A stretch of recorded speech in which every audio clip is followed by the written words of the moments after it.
दोस्तों नमस्कार, मेरा नाम सुभाष पांडे है। मैं आपका फिर से मेरे नए वीडियो में पब्लिक स्पीकिंग पार्ट 3 में आपका स्वागत करता हूं। माय डियर फ्रेंड्स, जैसे कि मैंने पिछले दो टॉपिक्स में आपको पब्लिक स्पीकिंग के बारे में कुछ थोड़ी बहुत जानकारी दी है, उसी प्रकार मैं थर्ड वीडियो में आपके लिए लेके आया हूं पब्लिक स्पीकिंग का एक ऐसा फॉर्मेट जो कि आपके जीवन को पूरा 360 डिग्री चेंज कर सकता है। माय डियर फ्रेंड्स, चलिए शुरू करते हैं। मैं कुछ टेक्निक्स के थ्रू आपको पावर कनेक्टर के बारे में बताना चाहता हूं, जो कि पब्लिक स्पीकिंग को बहुत ही मजबूत और शानदार बना सकती है। नंबर 1 है स्माइल। जैसे कि हम सभी लोग जानते हैं स्माइल हमारी ज़िंदगी में वो कितनी अहमियत रखती है। माय डियर फ्रेंड्स, मैंने सुना है बहुत सारे लोगों से, वो कहते हैं हंस दे वे घर बस दे। जो लोग हंसते हैं उनके घर बसते हैं। यानी कि स्माइल में हमारी वो पावर होती है जो सामने वाले बंदे को सामने वाले पर्सन को आपकी तरफ अट्रैक्ट करती है। जब आप किसी से हंस के बातें करते हैं तो वो आपके बारे में कई धारणाएं बना लेता है पहले ही, आपकी बात सुनने से पहले, कि आप जेन्युइन हैं, कि आप सचमुच में उनकी मददगार हैं, कि आप उनकी प्रॉब्लम सॉल्व कर सकते हैं और आप उनको कुछ देने के लिए आए हैं, आप उनसे लेने के लिए नहीं आए हैं। आपकी जो स्माइल है वो एक मुरझाए हुए चेहरे को भी दोबारा से स्माइल दे सकती है। तो स्माइल आपकी जो पब्लिक स्पीकिंग में बहुत ही ज़रूरी है। जब आप स्माइल करते हैं तो सामने वाला पर्सन आपको देख के आपके अपने इमोशंस को बदल लेता है और वो री एनर्जाइज हो जाता है। उसकी एनर्जी आपकी एनर्जी के साथ मिल के बूस्ट का काम करती है। जैसे एक रॉकेट है, रॉकेट में फ्यूल के बिना रॉकेट नहीं चल सकता, उसी प्रकार हमारी लाइफ में स्माइल है, स्माइल के बिना हमारी कोई भी काम सफल नहीं हो सकता। माय डियर फ्रेंड्स, आपको मैं अपनी तरफ से ये सजेशन देना चाहूँगा कि आप कोई भी काम करें पहले खुश हो के काम करें, ना कि काम करके खुश होने से आपको कुछ मिलेगा। माय डियर फ्रेंड, जब आप खुश होकर कोई काम करते हैं तो वो काम अच्छा होता है, आपकी अटेंशन अच्छी होती है, आपकी ऑब्जर्वेशन पावर अच्छी होती है, आपके वेल कनेक्शन होते हैं, आपकी ऑडियंस आपको पसंद करती है और जो आपकी अटेंशन है वो कई गुना वहाँ पर अपनी ऑडियंस के लिए वैल्यू क्रिएट करती है। माय डियर फ्रेंड, नंबर 2 जो हमारा पावर कनेक्टर है वो है आस्क क्वेश्चन। जब आप अपने पार्टिसिपेट से कोई क्वेश्चन पूछते हैं तो वो आपके जो पब्लिक स्पीकिंग को बहुत ही ज़्यादा शानदार कर देता है। माय डियर फ्रेंड, जैसे कि आपने 1 घंटा कोई नेटवर्क मार्केटिंग के बारे में कुछ या डिजिटल मार्केटिंग के बारे में कुछ सीखा, आपने अपनी ऑडियंस से पूछ लिया कि आपने 3 ऐसे क्या क्या क्वेश्चन 3 ऐसे क्या क्या लर्निंग ली हैं जो कि इस वर्कशॉप में सबसे मोस्ट थी। तो वो चीज़ आपको बहुत ही ज़्यादा इम्पैक्टफुल बना देती है, आपकी पब्लिक स्पीकिंग को बहुत ही ज़्यादा शानदार बना देती है, आपको बहुत ही खास बना देती है। माय डियर फ्रेंड्स, तो आपको अपने स्पीच को बोले ही नहीं जाना है बल्कि उसको जीना है। और जियोगे कैसे?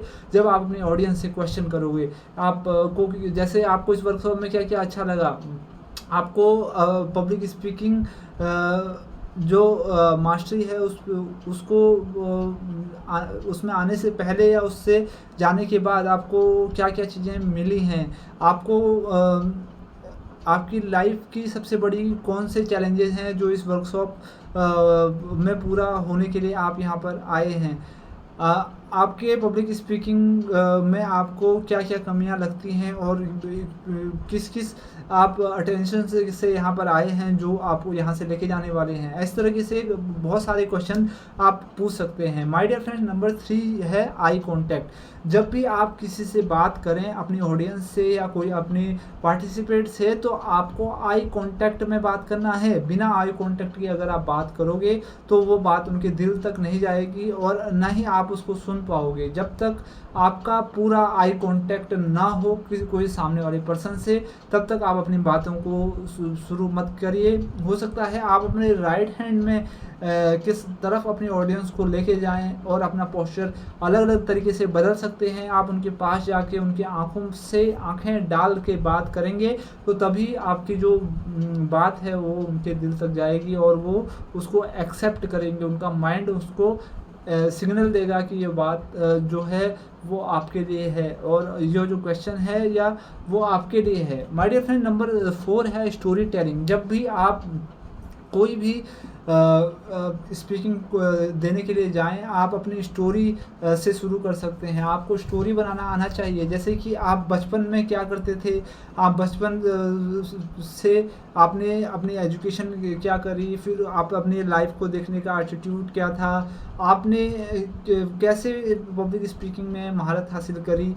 कैसे आप एक ट्रेनर बन गए, कैसे आप अपने माइंडसेट को शिफ्ट कर पाए, वगैरह वगैरह। माय डियर फ्रेंड, जब आप एक बेहतरीन स्टोरी पे हम एक फार्मूला है जिससे हम अपनी स्टोरी को और अच्छा बना सकते हैं, यानी कि फील फेल्ट फाउंड कहते हैं। फील यानी कि मैंने यह देखा, फील फेल्ट फाउंड। फील यानी कि आप महसूस करें। यह सबसे स्टोरी को सुनने के लिए, समझने के लिए बहुत ही ज़रूरी होता है। जैसे कि आप कोई सर्दी के मौसम में पहाड़ों पर चले जाएं तो आपको बहुत ठंडा फील होता है, फिर आपको एक जैकेट चाहिए होता है।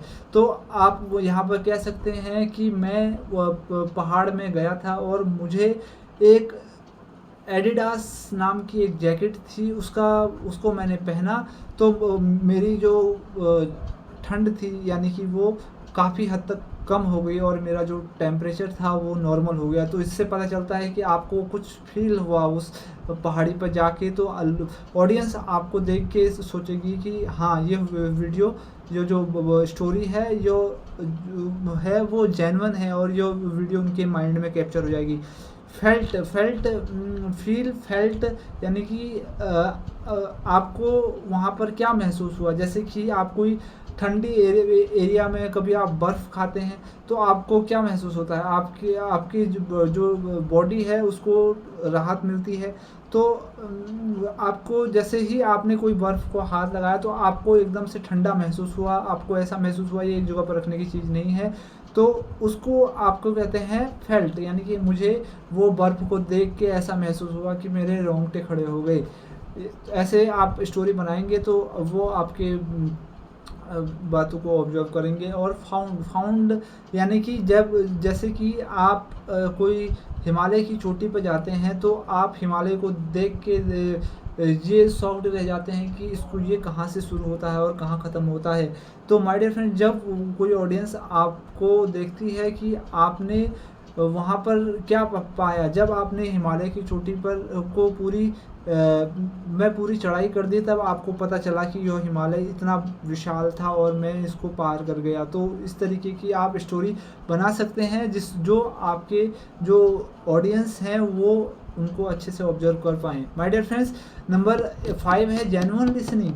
माय डियर फ्रेंड्स, आपको अपने ऑडियंस को अच्छे से सुनना पड़ेगा। आप उनको बिना सुने आप कुछ भी नहीं, उनका प्रॉब्लम्स नहीं जान पाओगे और ना ही उनको कोई आंसर दे पाओगे जो उनके काम का होगा। आपको जानना पड़ेगा कि आपकी ऑडियंस क्या चाहती है, वो कि आपसे किस उम्मीद से आपके वर्कशॉप में आई है। आप उनको वो सब चीज़ें सुन के डिलीवर करना चाहिए, तभी वो आपको उस चीज़ की वैल्यू 100 में से 100 वैल्यू, चाहे पार्टिसिपेशन हो, अंडरस्टैंडिंग हो, वैल्यू हो, या आपके साथ जेन्युइनली लिसनिंग का उनका जो नज़रिया है वो आपके साथ रख पाएंगे। माय डियर फ्रेंड्स, नंबर 6 है गिव जेन्युइन कॉम्प्लीमेंट। उनको अच्छा कॉम्प्लीमेंट चाहिए, चाहे वो गलती करें, चाहे वो सीखें, चाहे वो कुछ भी करें, आपको उनको अप्रिशिएट करना आना चाहिए। जब आप लोगों को अप्रिशिएट करते हैं तो उनका कॉन्फिडेंस बढ़ता है, और जब उनका कॉन्फिडेंस बढ़ता है तो वो आपकी दुनिया में जो आप उनको सिखाना चाह रहे हैं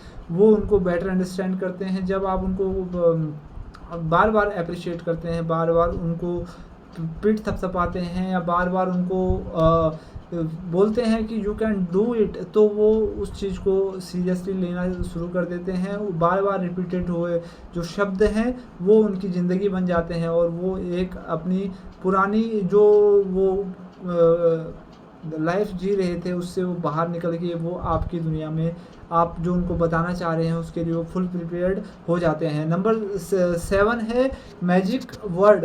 my dear friends, magic word का मतलब ये है कि आप कुछ ऐसे शब्द का चयन करें, कुछ ऐसे मैजिक वर्ड हैं हमारी लाइफ में, जैसे फिर से, उदाहरण के लिए, या